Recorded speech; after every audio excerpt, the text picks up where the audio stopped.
I look at the view of Main Street and think, life is getting better. If you went looking for Main Street America, you'd be hard-pressed to find a prettier one than Sumner, Washington. This is it. Picture perfect as you can imagine, with your antique stores and little restaurants, mom and pa.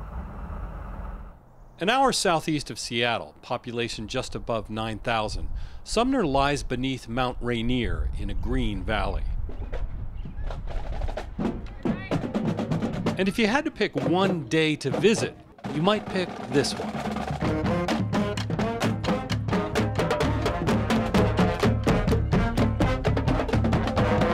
The annual Daffodil Festival is a parade down Main Street in the best of small-town tradition.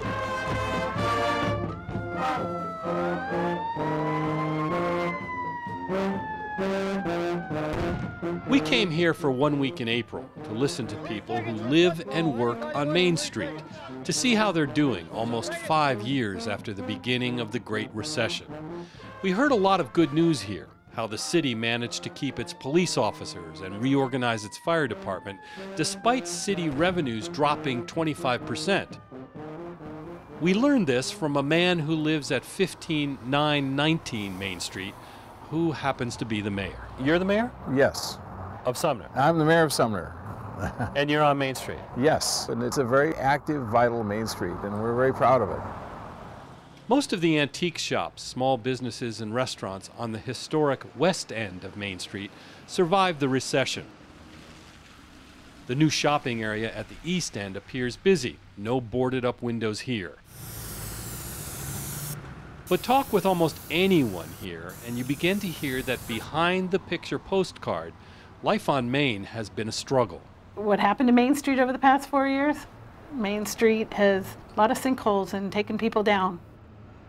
Sumner's Main Street is just miles from one of the nation's largest military bases, and closer than any other Main Street to the home of the Army sergeant now charged with killing 17 innocent civilians in Afghanistan. And here we heard how and why Americans are changing their opinion of our country's military mission.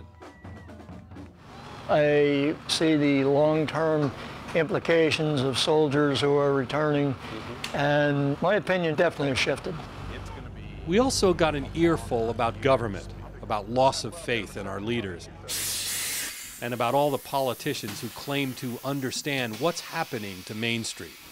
They don't have a clue.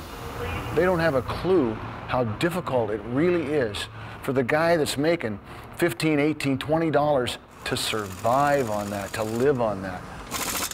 Which brings us to this tire shop on Main. We have product from Japan. We have product from the United States in Goodyear, Dunlop and Kelly. We have Chinese product up top here. Dan Gild and his wife Julie have owned Tiny's Tire Factory at 1215 Main Street for almost 30 years. An award-winning local business, Tiny's is nonetheless buffeted by global forces. Everything from rubber prices in Malaysia and carbon supply in India to rising fuel costs and regulations. You know, regulations not necessarily bad, but all regulations are very expensive. For example, in September of 2009, President Obama placed tariffs on imported tires from China, trying to protect American factory workers. That raised Dan's tire prices 20% in just one day, hurting his business, which was already reeling from the recession. Just how rough have these last 4 years been? Hardest I've ever had. Really? The most difficult, without a question. Most challenging we've had. Dan has 20 employees in 2 shops, guys he's kept working despite the rough times. Want to hear what's right about Americans on Main Street? Listen. There's been many months over these last 4 years where you're carrying the guys. No question. Why not just let them go? Because that's not how I treat my people. I've got people with me for 22 years, 19. I can't do that. I just can't do it. Last year, Dan's health insurance company raised the cost of covering his employees 28%. It had done the same thing the year before. But instead of cutting his employees' benefits, he cut his own pay in half, and his wife's too. Do the guys know how much you cut your pay? Yep. They do. They asked me. And you told them. Didn't want to, but I told them. What'd they think about that? They said thank you. They all have families. It's tough. I mean, I got one guy that he's the only income. And how do you do that to a guy? You can't do that. Not after he's been with me 20 years. I can't do it. The latest research in April says, unlike Dan's employees, 1 in 4 Americans now have no health insurance. That's 48 million adults, and the number is rising sharply in the middle class. So here's another nice house with a lot of character. It's been in foreclosure for so long. I would say that it's probably close to only about 100,000 right now. Aaron Gary is a real estate agent. Motivated, hardworking, his income this year is up significantly over last. He and his wife Juliet live in a rented home at 15721 Main Street with their 2 children. They are 2 adults of the 48 million. Do either of you have any kind of medical insurance? No. So let me be the awful voice of doom. The awful voice of doom would say, like tens of millions of Americans, you're one catastrophic illness away. It's very true, and I try not to think about it like that, you know. But aren't you glad you invited me into your home? Yeah. It's one of those things you don't think about it until it's too late, you know. Actually, Aaron has thought about it. But like many in the wake of the recession, there are other financial problems. He and his wife used to live in California. They bought a house there, and then the market collapsed. At that time, we were probably, I would guess, maybe 50,000, you know, underwater. And, you know, today, probably 100, if not more than 100,000 underwater. Juliet's job in design was outsourced to China. Aaron's faded with the construction market. So they rented out their home and headed to Washington State to start over. $100,000 in the hole. So even as your career here is really taking root and doing well, it's almost like there's this anchor there that's holding on to your family. It's very tempting to realize, well, how can I get rid of this anchor? Each month they pay up to $1,200 in mortgage payments for the California house, money they need for health insurance. They could walk away from the California mortgage, of course, but to Aaron, that doesn't seem right.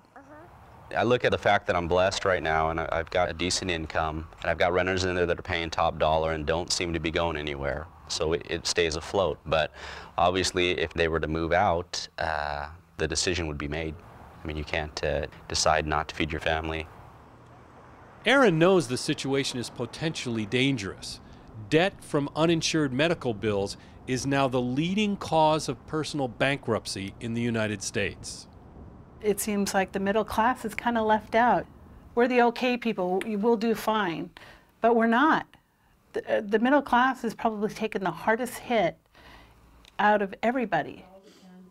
Carol and Michael Paisano rent a home on the corner of Lewis and Main. They had been living in a home they owned, but then the recession hit. Michael, a union carpenter, became unemployed as construction dwindled. Carol began working 2 jobs.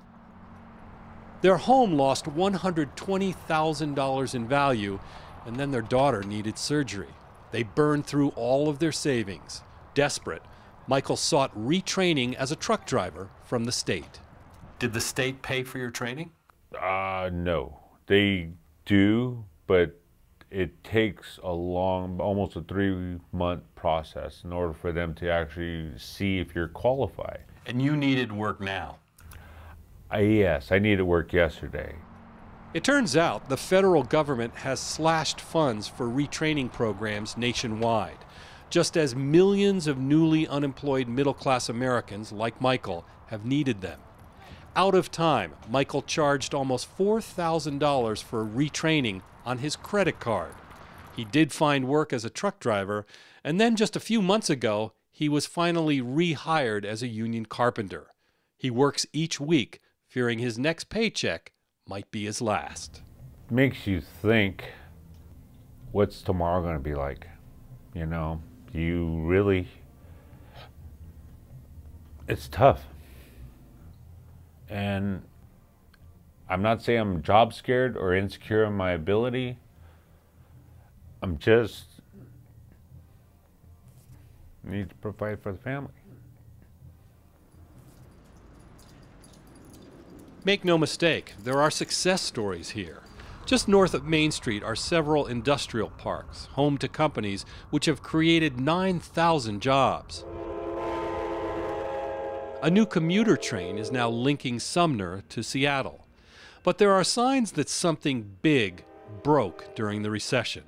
The high school, the pride of the community at 1707 Main Street, reports that more than 100 of its students are officially homeless. The food bank at 15625 Main Street reports the numbers of local families needing food has jumped every year by double digits since 2007 and will grow by even more this year. People are still struggling. They got to make choices between food and gas and rent and medical bills, and it's a real tough choice for them. Which may help explain something we heard here, which at first seemed unrelated and disconnected. People in Sumner are growing increasingly weary of America's military involvement overseas. The day of the parade, the morning paper brought bad news. 2 more local boys had died in Afghanistan. We see too many injuries and too many deaths, and it's just time to get out. It's time to come home, and it's time to get back to basics. While national polls released in March now show the number of Americans opposed to the war in Afghanistan at nearly 70%, its highest ever, in Sumner you realize that the growing opposition has nothing to do with lack of patriotism, but in fact, just the opposite. There's a deep weariness here of the more than $1 trillion spent overseas by an America deeply in debt and in need at home. My next door neighbor, I meet with him every single day, from 6 in the morning till 6:30. He has a son going to Afghanistan in 6 weeks. We pray every day. We pray for that young man and every single soldier out there every single day. We shouldn't be there. We've done enough. We've done enough. I understand taking care of getting bin Laden, but why did we go other places? The Paisano's son is in the Navy and returned safely from his tour overseas the same day we met the family. American soil as of this morning at 8 o'clock or 8:30. Got a fantastic award too. And That's awesome. Yeah. The people we met are proud of Sumner, its great Main Street, good schools, and safe neighborhoods. Yet even on the best of days, you hear stories everywhere of a grinding away of the middle class, of depleted savings accounts, growing debt, and a fading promise.